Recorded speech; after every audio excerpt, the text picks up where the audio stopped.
حضرت خباب رضی اللہ تعالیٰ عنہ کہتے ہیں میں نے عاص بن وائل کے ہم مزدوری کی اور بڑی مشقت کی، میں نے بڑی شاندار کر کے میں نے کام کیا دیانتداری سے۔ وہ کافر تھا، میں مسلمان تھا۔ آپ فرماتے ہیں میرے دل میں شوق تھا کہ پیسے ملیں گے تو یہ میں خرچ کروں گا، اور فلاں فلاں فلاں فلاں جگہ میں نے پیسے لگانے۔ بچوں کو بھی بتایا ہوتا ہے آدمی نے کہ پیسے آتے ہیں تو تمہیں فلاں فلاں چیز بھی لے کر کے دوں گا۔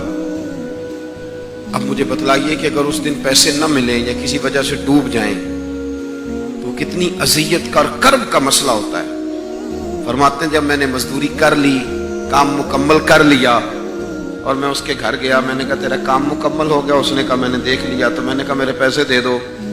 یہ دیکھو یہ وہ ایمان ہے جس کے بارے میں رب نے کہا وَإِذَا قِيلَ لَهُمْ آمِنُوا كَمَا آمَنَ النَّاسُ، اس طرح کا ایمان لاؤ۔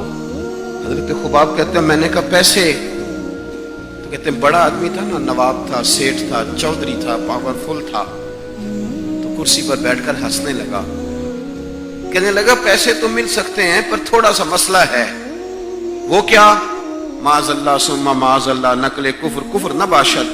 کہنے لگا اگر آپ کلمہ پڑھنا چھوڑ دیں تو پیسے دوں گا، ورنہ یہ پیسے نہیں ملیں گے۔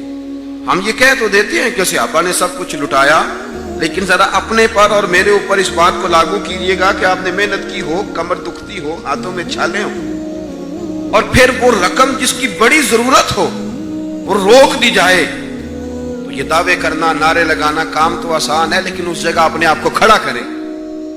وہ رقم تو تب ملے گی، تم تو کلمہ پڑھتے ہو، تمہیں کیسے دے دیں؟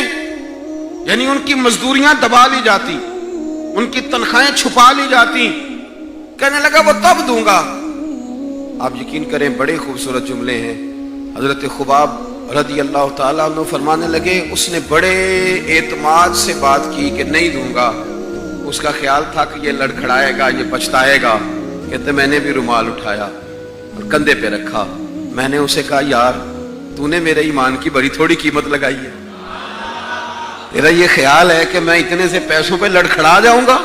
حضرت خباب فرماتے ہیں مجھے اللہ کی عزت کی قسم وہ میرے سارے پیسے دبا گیا، نہ میرے دل میں ذرا سی رنجش آئی، نہ میرے چہرے پہ ذرا سا بال آیا، پیشانی پہ بال بھی نہیں آیا۔